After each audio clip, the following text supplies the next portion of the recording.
हे, मैं एक web developer हूँ। मुझे बहुत सारी चीज़ें आती हैं। मुझे HTML आता है, CSS आता है, जावास्क्रिप्ट आता है, रिएक्ट आता है, Node.js आता है, Django आता है, बहुत सारी चीज़ें आती हैं। तुम क्या हो? मैं मैं एक डेटा साइंटिस्ट हूँ। मैं अनस्ट्रक्चर्ड डेटा से स्ट्रक्चर चीज़ें निकालता हूँ। मुझे भी बहुत कुछ आता है। मेरे पास स्टैटिस्टिक की नॉलेज है, मैथमेटिक्स की नॉलेज है। समझे?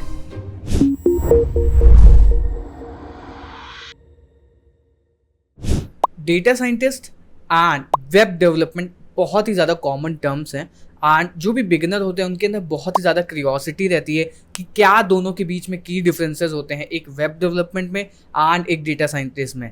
इस पर्टिकुलर वीडियो में हम इन दोनों चीज़ों को कंपेयर करने वाले हैं काफ़ी ज़्यादा डिटेल में एंड आपको बताने वाले हैं क्या सैलरी कंपैरिजन होते हैं, क्या सैलरीज डिफरेंसेस होती हैं, उसके बाद में क्या लर्निंग कर्व रहता है। अगर आपको आप बिगिनर हो एंड आप चाहते हो कि आप एक डेटा साइंटिस्ट या फिर एक वेब डेवलपर बन जाओ तो आप कैसे बन सकते हो। एंड ऑल दो बहुत सारी अलग अलग चीज़ों को एक्सप्लेन करेंगे या फिर कंपेयर करेंगे कि कौन कौन से फ्रेमवर्क्स होते हैं जो कि आपको एक डेटा साइंटिस्ट हो तो आपको सीखना चाहिए एंड कौन कौन सी की एरियाज है जहाँ पे आपको स्ट्रांग होना चाहिए एंड कैसे आप फिगर आउट कर सकते हो कि आप एक डेटा साइंटिस्ट की तरफ जाना चाहिए या फिर आपको एक वेब डेवलपमेंट की तरफ जाना चाहिए। Hi, my name is Abhijit and I'm a software engineer, and in this particular video we are going to demystify what a web developer does and what a data scientist does. So without wasting time, so let's start. सबसे पहले हम बात करते हैं जो एक data scientist term है वो निकाला गया था 2001 में एंड जो वेब डेवलपमेंट एक टर्म है वो निकाला गया था 1989 में। एंड जो डेटा साइंटिस्ट वाला टर्म है लिंक्डइन एंड फेसबुक के डेवलपर थे उन दोनों ने बीच में एक टर्म निकाला था डेटा साइंटिस्ट को। उन्होंने पहले एक बार कॉइन फ्लिप किया था, इस तरह कॉइन किया था टर्म को डेटा साइंटिस्ट को। उसके बाद में जो एक डेटा साइंटिस्ट होता है उसका जो डे टू डे लाइफ होता है वो इस तरीके का होता है कि उसको अनस्ट्रक्चर्ड डेटा में से स्ट्रक्चर निकालना होता है। ओके, आप ये वीडियो देख रहे हो, इस वीडियो को आपको देखने के लिए एक डेटा साइंटिस्ट को थोड़ी मेहनत करनी पड़ेगी ताकि वो एक वीडियो पुल अप करके लाए, आपकी बिहेवियर को समझे कि आप किस तरीके के कंटेंट को वॉच करते हो, आपको किस तरीके के कंटेंट आगे फ्यूचर में पसंद आने वाले। ये सारा काम डेटा साइंटिस्ट का होता है। क्योंकि आप सोचो एक यूट्यूब जो एक प्लेटफॉर्म है, यहाँ पे एक वीडियो तो है नहीं, यहाँ पे कई सारे मिलियंस ऑफ वीडियोस या फिर कह सकते हो lakhs of videos daily upload होते हैं। बट उसमें से आपको क्या पसंद है, हर एक पर्सन के हिसाब से क्या चीज़ें पसंद है उसको, ये सारा काम किसके अंदर आता है? डेटा साइंटिस्ट के अंदर।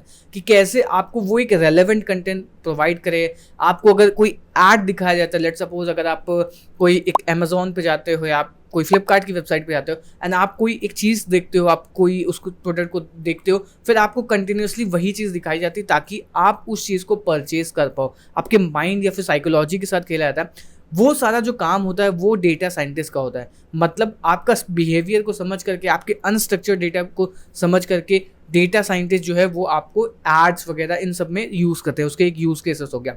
उसके अलावा डेटा साइंटिस्ट का काम क्या होता है? बहुत ही ज़्यादा जो अनस्ट्रक्चर्ड डेटा होता है, जैसे हम लेट्स सपोज अगर हमारे पास एक बहुत ही ज़्यादा एक टेम्परेचर है, सो लेट्स सपोज हमारे पास 20 या 50 साल का टेम्परेचर है आज, 17 अगस्त है या 20 अगस्त है, एंड इस दिन अगर लास्ट 20 साल या 25 साल के अंदर इसका टेम्परेचर, इस पर्टिकुलर डे का टेम्परेचर 36 था, तो आने वाले 2023 में किस तरीके का इसका टेम्परेचर रहेगा।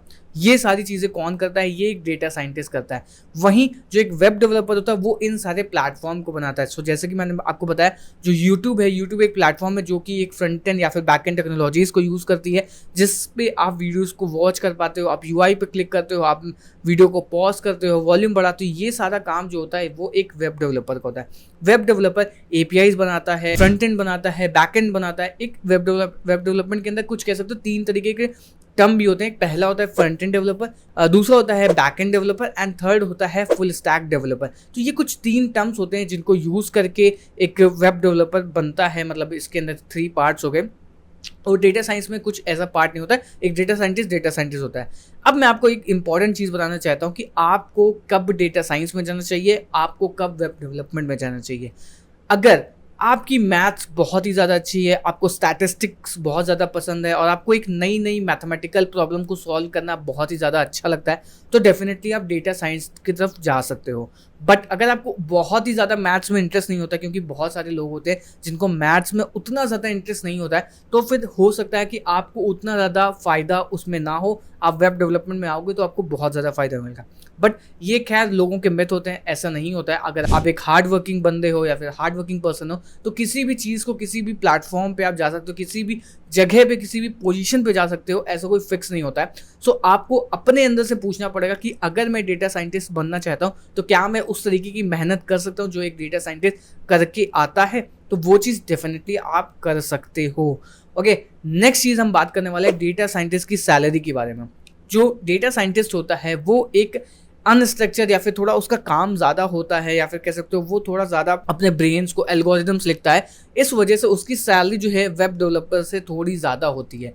बट अगर हम जॉब अपॉर्चुनिटीज़ की बात करते हैं तो वहीं वेब डेवलपर की जॉब अपॉर्चुनिटी बहुत ज़्यादा है। मतलब अगर मैं बात करता हूँ ओवरऑल 100% में, तो अगर 90% वेब डेवलपर होंगे तो 10% ही आपके डेटा साइंटिस्ट होंगे। एंड हर एक कंपनी के पास डेटा साइंटिस्ट तो नहीं होता है, लेकिन वेब डेवलपर ज़रूर से ज़रूर होता है। सो अगर आप एक वेब डेवलपर बनना चाहते हो तो डेफिनेटली आपके जॉब के चांसेस बहुत ज़्यादा हाई हैं। एंड ऐसा नहीं कि आप उनकी सैलरी को बीट नहीं कर सकते हो। अगर आपके अंदर रियली बहुत ज़्यादा अच्छी स्किल्स हैं, आपको बहुत अच्छे से चीज़ें यूआई या फिर बैकएंड या फिर डेटाबेस से इंटरैक्ट करना अच्छा लगता है, तो डेफिनेटली आप उनकी सैलरी को भी बीट कर सकते हो। But this is बेयरली a truth कि डेटा साइंटिस्ट की जो सैलरी है वो थोड़ी ज़्यादा होती है, ये तो आप मान के ही चलो। एंड नेक्स्ट थिंग जो डेटा साइंटिस्ट की होती है उसको एक पाइथन या फिर आर या फिर इस तरीके की प्रोग्रामिंग लैंग्वेज आनी चाहिए, जो कि बहुत ही ज़्यादा पॉपुलर होती हैं डेटा साइंस के लेवल पे। एंड इसके अंदर बहुत सारी लाइब्रेरीज आती हैं जिनको आपको सीखना पड़ता है, जैसे कि स्काईकिट हो गया एंड मैटप्लॉटलिब हो गया, उसके अलावा पांडास हो गया, नमपाई हो गया। ये सारी कुछ सेट ऑफ लाइब्रेरीज हैं जिनको यूज़ करके डेटा साइंटिस्ट अपने प्लेटफॉर्म या फिर कह सकते हो अपने एल्गोरिदम्स को लिखते हैं। वहीं अगर हम वेब डेवलपमेंट की बात करते हैं तो वेब डेवलपमेंट में आपके 3 पार्ट्स, जैसे कि मैंने ऑलरेडी बताया था, एक फ्रंट एंड होता है, एक बैक एंड होता है और एक फुल स्टैक डेवलपर होता है। सो फ्रंट एंड की अगर हम बात करते हैं, फ्रंट एंड में आपको पता होगा कि क्या क्या चीज़ें होती है। लाइक HTML होता है, CSS होता है, जावास्क्रिप्ट होता है। एंड इसके कुछ बहुत ज़्यादा फ्रेमवर्क्स है, लाइक एंगुलर हो गया, व्यू हो गया और रिएक्ट हो गया। इसके अलावा भी कई सारे फ्रेमवर्क्स हैं। एंड बैक एंड डेवलपर होता है, बैक एंड डेवलपमेंट में आपको बहुत सारी प्रोग्रामिंग लैंग्वेज मिल जाएंगे, लाइक C# हो गया, PHP हो गया, जावा हो गया एंड पाइथन हो गया, रूबी ऑन रेल्स हो गया। एंड इनके एक फ्रेमवर्क काफ़ी ज़्यादा है बैकएंड में, लाइक Node.js हो गया, स्प्रिंग हो गया, हाइबरनेट हो गया, उसके बाद Django हो गया, फ्लास्क हो गया, Node.js हो गया। इसके काफ़ी ज़्यादा फ्रेमवर्क्स हैं। एंड वहीं अगर हम इसकी तरफ जाते हैं तो यहाँ पे आपको थोड़ा बहुत कम चीज़ें हौच पौच मिलेगा, बट यहाँ पे थोड़ा ज़्यादा मिलेगा। बट जॉब्स की अगर हम बात करते हैं तो हमेशा वेब डेवलपमेंट में ज़्यादा जॉब में रहती है as compare to data scientist. ठीक है, सो अब बात करते हैं web developer and data scientist की सैलरी के बारे में। सो जो डेटा साइंटिस्ट होता है उसकी एवरेज जो सैलरी स्टार्ट होती है that's around like 8 LPA in India. And जो वेब डेवलपर होता है उसकी जो एवरेज सैलरी होती है दैट्स अराउंड लाइक 5 LPA। सो 3 लाख का डिफरेंस है। ऑल दो ये एक इंपॉर्टेंट बात है, ये एक एवरेज सैलरी है, ये कोई फिक्स सैलरी नहीं कि हर एक को 8 मिल जाएंगे।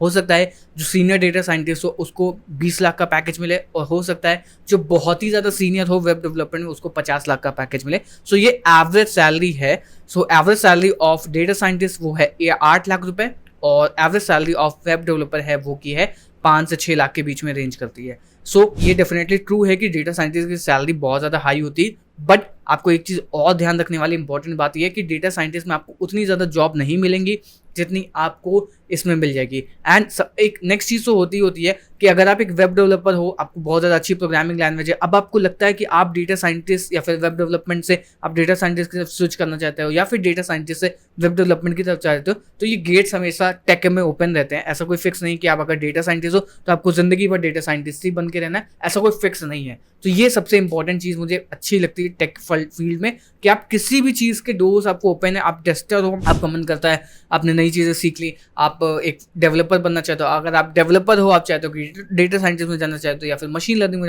जाना चाहते हो, या फिर एंड्रॉइड डेवलपमेंट में जाना, तो आप कहीं भी जा सकते हो। हर एक चीज़ के डोर ओपन है डेफिनेटली। इसी के साथ हम वीडियो को यहाँ पे एंड करते हैं। एंड आई होप आपको ये वीडियो पसंद आया हो, आपको वीडियो समझ में आया हो कि क्या एक डेटा साइंटिस्ट करता है एंड क्या एक वेब डेवलपर करता है। एंड प्लीज़ आप चैनल को सब्सक्राइब कर सकते हो, वीडियो को एंड कर सकते हो। एंड उससे पहले अगर आपको एक वेब डेवलपर बनना है तो डेफिनेटली आप एक न्यूटन स्कूल के कोर्स में एनरोल कर सकते हो। न्यूटन स्कूल आपको, जैसे मैंने बताया था, बैक एंड, फ्रंट एंड और फुल स्टैक डेवलपर होता है। तो न्यूटन स्कूल आपको इन तीनों में से एक डेवलपर बनाता है जो कि सबका कह सकते हो सबसे सीनियर पोजीशन पे होता है, that's called full stack developer. Newton school का एक फुल स्टैक डेवलपर का कोर्स है जो कि आपको एक back and and front end technology सिखाया जाता है। And the best part is यहाँ पे आपको कोई भी अमाउंट तब तक नहीं पे करना है जब तक आपकी जॉब 5 लाख से ऊपर की न लग जाए। और यहाँ पे आपकी सैलरी जो है बहुत ही ज़्यादा अच्छी होने वाली है, क्योंकि न्यूटन स्कूल के बहुत सारी अच्छी अच्छी कंपनीज से टाइप्स हैं जो कि आपको एक better opportunities and better salary देते हैं एंड बेटर ग्रोथ देते हैं। तो अगर आपको न्यूटन स्कूल में इनरोल करना है, आपको न्यूटन स्कूल के फुल स्टैक कोर्स में इनरोल करना है, जो कि आपको अमाउंट तभी पे करना है जब तक आपकी जॉब 5 लाख से ऊपर की ना लग जाए। जब लग जाएगी तभी जॉब पे करना है। तो डेफिनेटली आपको लिंक डिस्क्रिप्शन में मिल जाएगा, जिसको आप चेकआउट करना बिल्कुल भी मत भूलें। तो यहीं पे वीडियो को करते हैं and also give like to the video and subscribe to the channel. And अगर आप शेयर करोगे वीडियो को तो बहुत ज़्यादा हेल्प मिलेगी। Meet you in the next video. Good bye and thank you.